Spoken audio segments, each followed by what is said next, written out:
do Filho e do Espírito Santo. Amém. Rainha do céu, alegrai-vos, aleluia, pois o Senhor que merecestes trazer em vosso seio, aleluia, ressuscitou como disse, aleluia. Rogai a Deus por nós, aleluia. Alegrai-vos e exultai, ó Virgem Maria, aleluia, porque o Senhor ressuscitou verdadeiramente, aleluia. Oremos, ó Deus, que vos dignastes alegrar o mundo com a ressurreição do vosso Filho. Concedei-nos por sua mãe, a Virgem Maria, o júbilo da vida eterna, pelo mesmo Jesus Cristo, Senhor nosso. Amém. Caríssimo irmão e irmã, hoje nos encontramos para meditar a terça-feira da segunda semana da Páscoa, também festa de Santa Catarina de Siena, padroeira da Europa. Lá se celebra como solenidade e se tem leituras próprias desta missa que não aquelas que hoje vamos ouvir. Por isso daremos continuidade ao Evangelho. Mas, antes de entrarmos na liturgia de hoje, o que temos mais uma vez para aprender com Santa Catarina e que hoje se encontra, de certo modo, também no Evangelho com Nicodemos, como continuaremos escutando? Catarina de Siena era uma senhora, uma mulher iletrada, que, por próprio esforço, conseguiu adquirir alguma noção e aprendeu a escrever. E assim, deixou preciosos conselhos espirituais, não somente escritos, como também aconselhou diversos bispos, cardeais e até mesmo o Papa. Conseguindo esta mulher frágil, como dizemos na cultura, trazer o Papa de volta de Avignon a Roma. Tenha coragem, Santo Padre, é hora de voltar aonde está Pedro. E assim o fez, até sua morte, a morte do Papa, porque o próximo Papa voltara depois a Avignon. E o que ela nos ensina, e que veremos hoje também em certos aspectos no texto do Evangelho, é que a melhor relação com Deus é vivida na simplicidade do amor. Não está naqueles que querem viver uma exaltação e uma elucubração intelectual. É necessário, sim, mas não posso jogar tudo isso e somente nisso a minha relação com Deus. Eu tenho que viver esta simplicidade do amor, viver a minha pequenez, viver a humildade como ela foi. Por quê? Porque o pequeno é aquele que não sabe tudo, mas que se coloca a escutar para aprender. E assim nós devemos de nos colocar a escutar o Senhor para aprender dele o caminho, o sentido da vida espiritual e mudarmos e transformarmos assim a nossa vida. E o quão próximo estamos de Santa Catarina de Siena no nosso caminho para Deus? Escutemos agora o Evangelho de São João, onde revemos um versículo de ontem e seguimos adiante nos próximos versículos. E amanhã também teremos a continuidade do mesmo texto. Naquele tempo disse Jesus a Nicodemos: Vós deveis nascer do alto. O vento sopra onde quer, e tu podes ouvir o seu ruído, mas não sabes de onde vem nem para onde vai. Assim acontece a todo aquele que nasceu do Espírito. Nicodemos perguntou: Como é que isso pode acontecer? Respondeu-lhe Jesus: Tu és mestre em Israel, mas não sabes estas coisas? Em verdade te digo, nós falamos daquilo que sabemos e damos testemunho daquilo que temos visto, mas vós não aceitais o nosso testemunho. Se não acreditais quando vos falo das coisas da terra, como acreditareis se vos falar das coisas do céu? E ninguém subiu ao céu a não ser aquele que desceu do céu, o Filho do Homem. Do mesmo modo como Moisés levantou a serpente no deserto, assim é necessário que o Filho do Homem seja levantado, para que todos os que nele crerem tenham a vida eterna. Palavra da salvação, glória a vós, Senhor. Bem, os dois primeiros versículos de hoje escutamos ontem. Então, estes dois primeiros versículos não meditaremos tão profundamente. Mas vamos nos que apareceram hoje e sigamos a meditação. Devemos de ver que Nicodemos deve de aprender a ser humilde diante do mistério e se fazer pequeno diante do Mestre, que é Jesus Cristo, para ter uma fé adulta. Para isso é necessário silêncio e adoração, também presente em nossa vida. E aqui nos encontramos mais uma vez com Catarina de Siena. Humildade diante de todo o mistério. Ser pequeno para crescer na fé. E este é um primeiro questionamento a nós. Quanto nós temos sido humildes diante do mistério de Deus? Temos nos colocado em silêncio, na escuta, na adoração, para que possamos crescer na fé em nosso Senhor Jesus Cristo? Porque se nós não temos este gesto de humildade, nós impedimos o nascimento do alto. Já veremos a questão nascer do alto, as coisas da terra, coisa celeste, já veremos. Mas tenhamos em conta algo que Santo Agostinho vai falar ao comentar. Ele coloca o exemplo de Ismael, filho da escrava, e coloca também aqui daí o exemplo nosso. Ismael foi expulso da casa de Agar por quê? Por causa da sua soberba. Então, até mesmo nós, se quando somos servos, somos insolentes, soberbos, nós somos piores que um senhor soberbo. Então, nós devemos de aprender a ser humildes, a nascermos uma segunda vez. E nós podemos nascer uma segunda vez. Mas de qual forma? Pela obra do Espírito Santo. Se nós queremos jogar e brincar como fazia Ismael diante de seu irmão, sentindo-se o maior, e aqui é uma questão da comparação da história, mas comparando as nossas vidas, nos julgando maiores, orgulhosos diante de Deus e nos sentindo os melhores diante dele, e não nos colocando na posição que nos pertence, nós, assim também, contrariaremos Sara, que é a igreja nesse caso. Nós devemos de ser humildes, obedientes, não presunçosos, não escravos, não orgulhosos. Mas quem é batizado deve de se tornar santo, deve de buscar a santidade, deve de ser humilde. Ainda mais, o texto nos fala. Jesus responde a Nicodemos: Tu és mestre em Israel, mas não sabe destas coisas? Em verdade te digo, nós falamos daquilo que sabemos e damos testemunho daquilo que temos visto, mas vós não aceitais o nosso testemunho. Vemos que Jesus utiliza aqui o plural, nós falamos.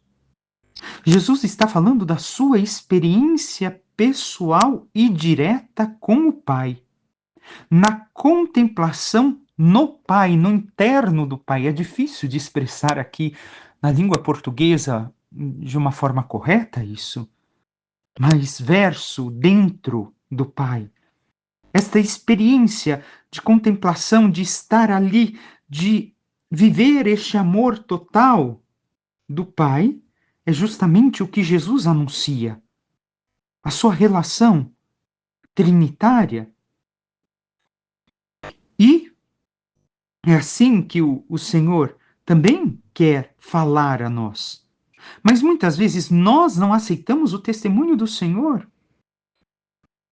Nós devemos de questionar e olhar o mundo hoje.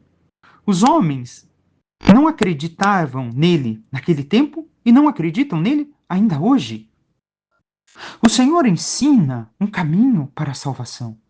E o caminho é olhar para Cristo, imitá-lo, segui-lo, viver o que ele nos propõe, estarmos na vida dos sacramentos, vivendo os sacramentos no caminho da igreja. Esta é a via de salvação que Cristo nos deixou.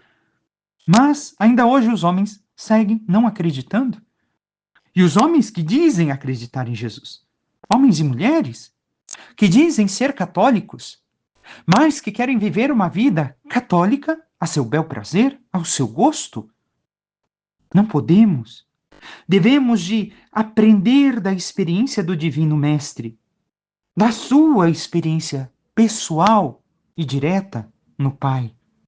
E isso só nos é dado conhecer se nós vivemos a intimidade com o Senhor, como ainda ontem meditávamos, na oração pessoal e na oração comunitária, em comunidade, onde celebramos os mistérios do Senhor, de modo especial na liturgia. Mas o quanto nos colocamos nesta humildade de escuta e prática do que o Senhor nos pede e nos ensina?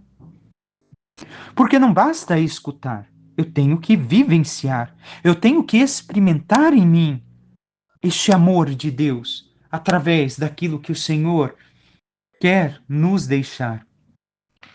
Quer que vivamos já aqui de um certo modo. Jesus havia dito a Nicodemos: és mestre, não sabes? Por quê?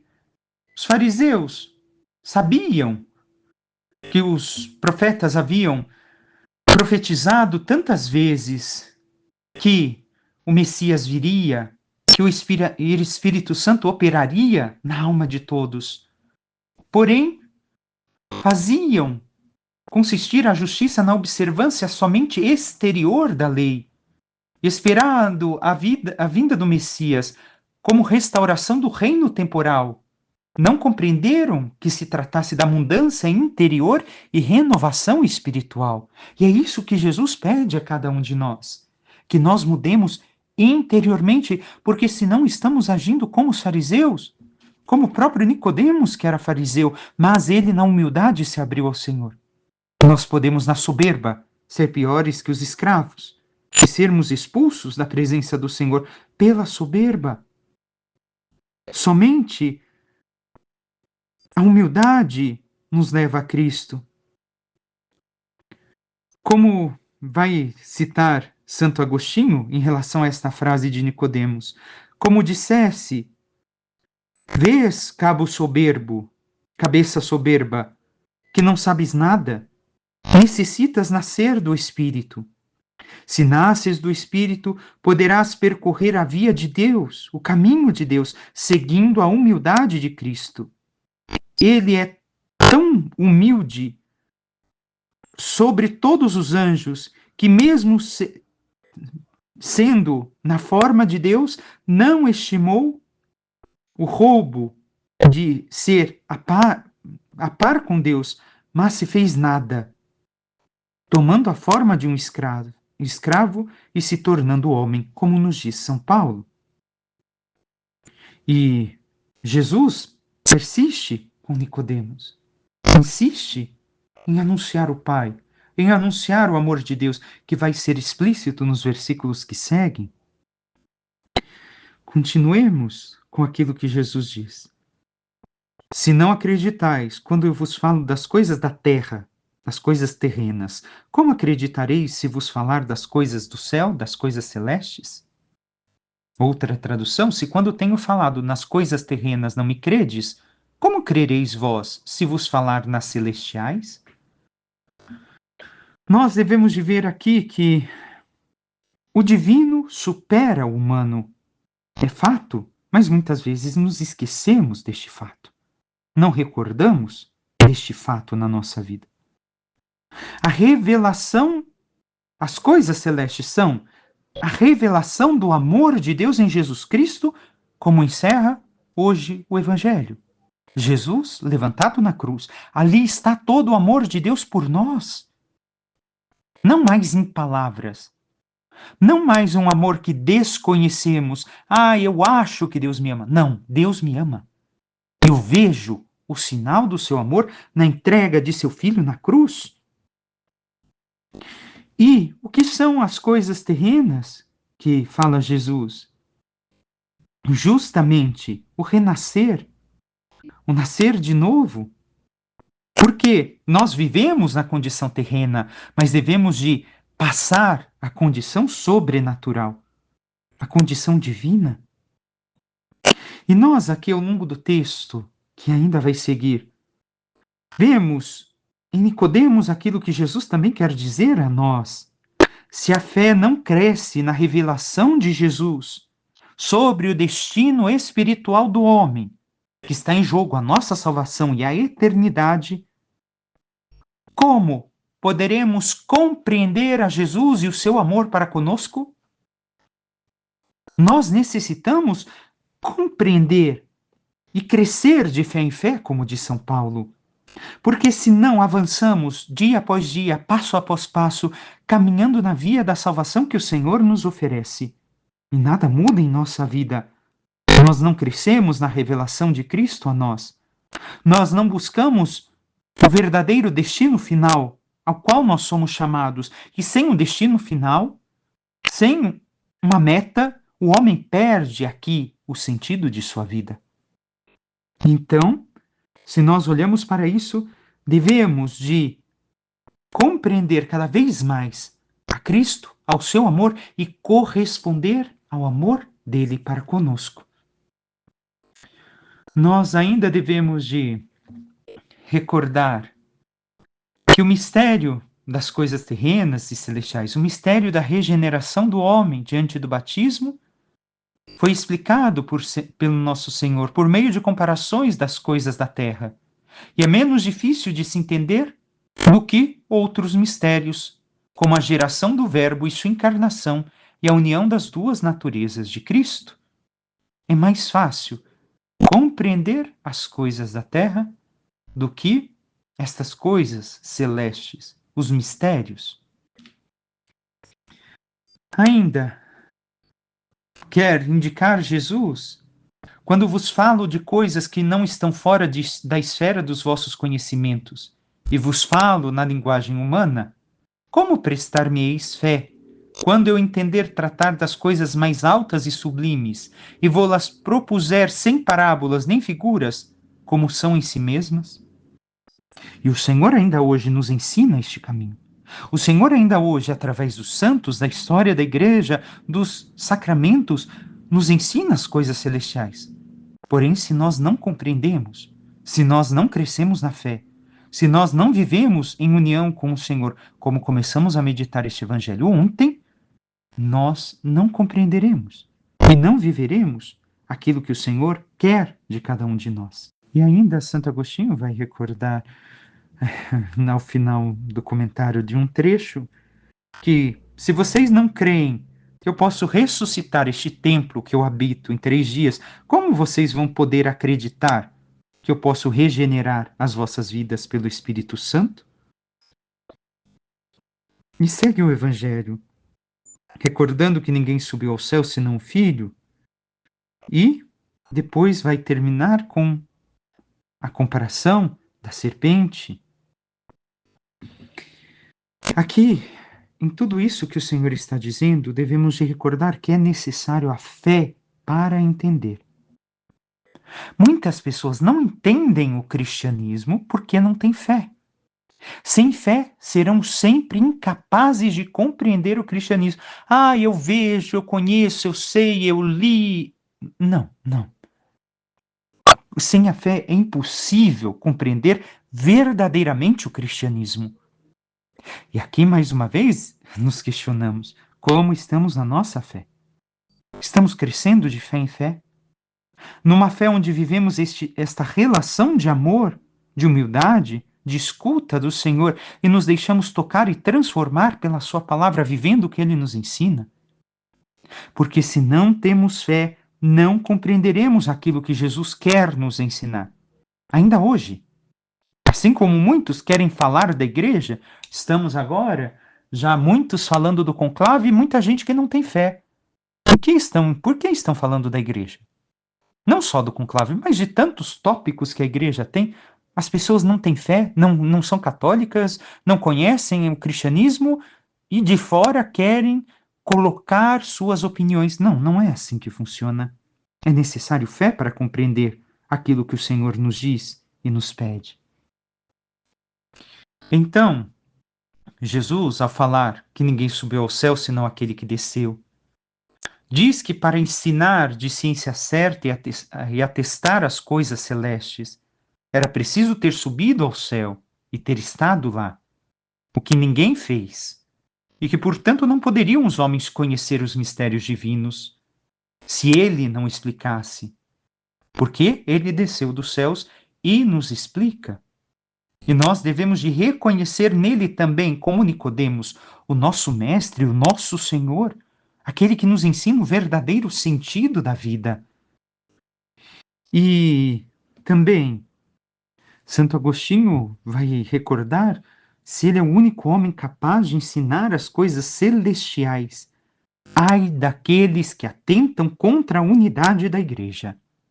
Coisa que Lutero, sendo agostiniano, não compreendeu. Nelo Cipriani, o grande estudioso agostiniano falecido ano passado, ele, no final, justamente de uma colocação sobre Lutero, disse: Lutero nunca foi agostiniano porque ele não entendeu que, para Agostinho, era caro a unidade da igreja, e Lutero a dividiu.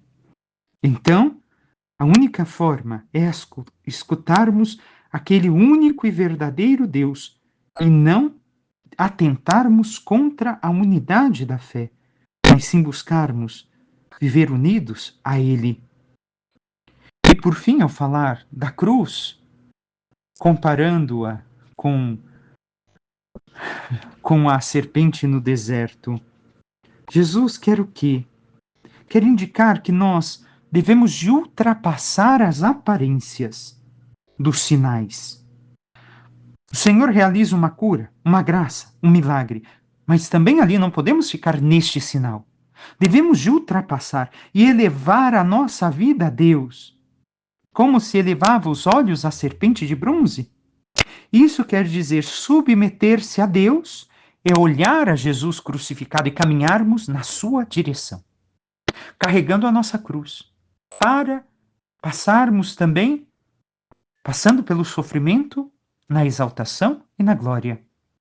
Nós devemos de ver justamente isso também em nossas vidas. A serpente de bronze era um sinal profético no Antigo Testamento, feito por Moisés, amando de Deus.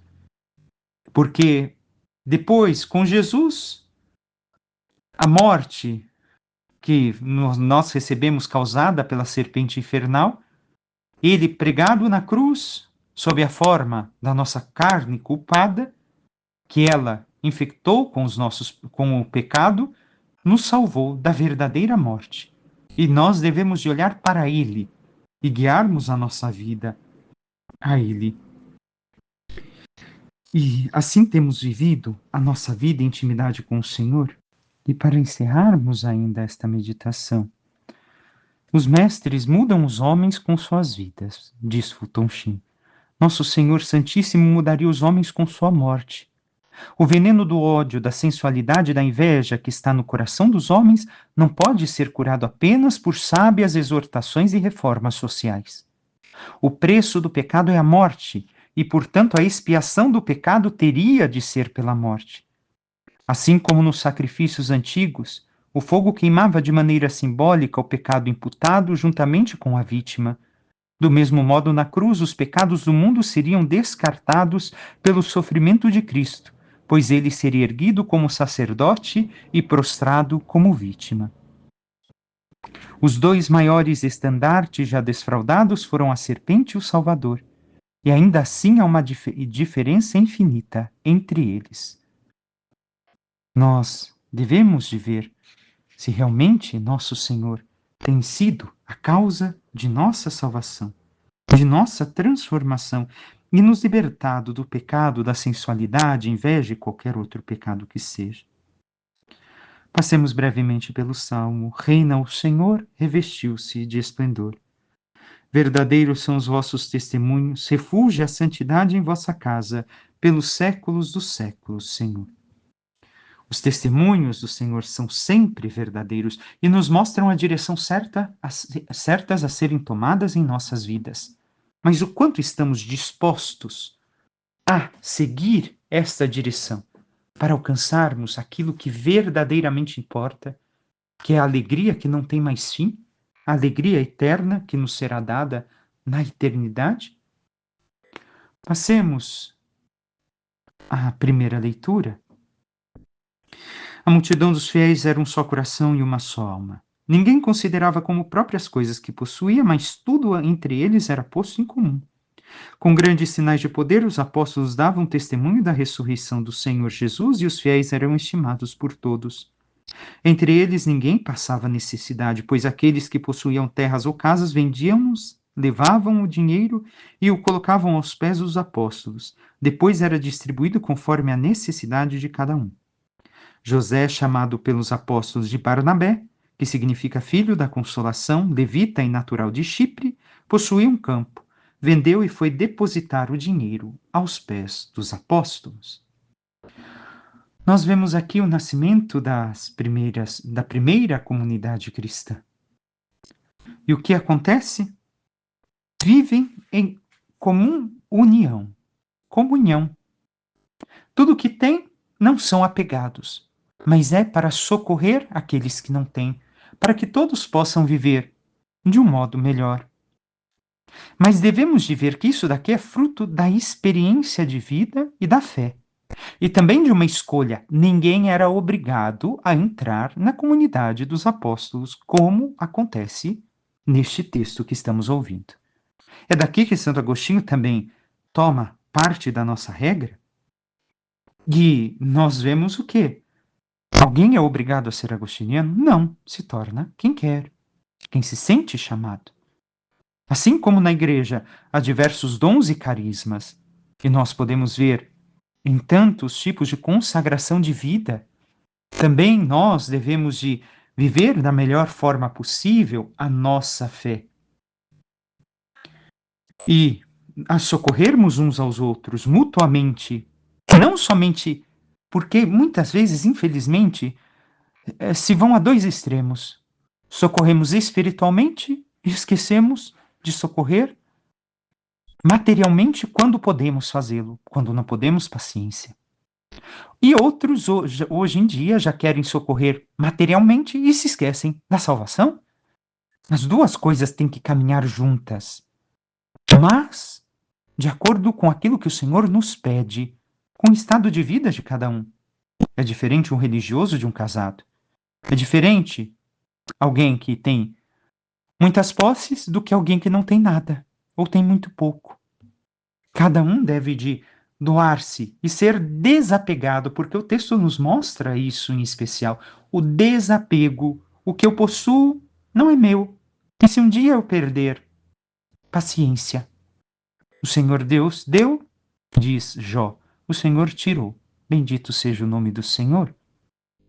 E nós devemos de assim nos desapegar das coisas materiais e nos colocar plenamente abandonados nas mãos da divina graça. Não é que não devemos de trabalhar e conseguir as coisas para a sobrevivência, não entendamos mal. Mas isso não deve de ser o primordial, o principal de nossas vidas. E sim o Senhor, e sim a fé, e sim a graça. E ainda mais, o versículo 34, quando nos fala que todos vendiam e levavam dinheiro aos apóstolos, não quer isto dizer que todos os que possuíam bens os tivessem vendido por uma resolução simultânea e geral, porém que o faziam espontaneamente, repito, qualquer deles, quando escasseavam os recursos para socorrer aos necessitados, de modo que nunca faltava de todo com que acudir às necessidades deles. Um socorria o outro. Que possamos assim socorrer nossos irmãos no caminho da fé, mas também quando necessitam de nós, que possamos socorrê-los da forma que podemos, levando o amor de Cristo, não a filantropia, mas sim o amor de Cristo nas nossas ações, a transformação que ele produziu em nossas almas, o amor verdadeiro com que nos tocou. Peçamos à Santíssima Virgem Maria, nossa Mãe, que interceda por cada um de nós e nos ajude a vivermos cada vez mais a humildade e a pequenez diante do Senhor e nos coloquemos diante dele com escuta, com humildade, para escutá-lo cada vez mais e colocar em prática tudo aquilo que nos pede. E vivendo a sua santidade, caminhando rumo ao encontro com Cristo crucificado e ressuscitado, transformando nossas vidas pela sua graça e pela ação do seu Espírito, possamos assim um dia chegar à glória dos céus. Louvado seja nosso Senhor Jesus Cristo, para que sempre seja louvado. Por intercessão da Santíssima Virgem Maria, de Santa Catarina de Siena e todos os santos e anjos de Deus, desça sobre vós, vossas famílias, vosso trabalho e tudo que vos pertence, a bênção do Deus Todo-Poderoso, Pai e Filho e Espírito Santo. Amém. Um santo e abençoado dia a todos.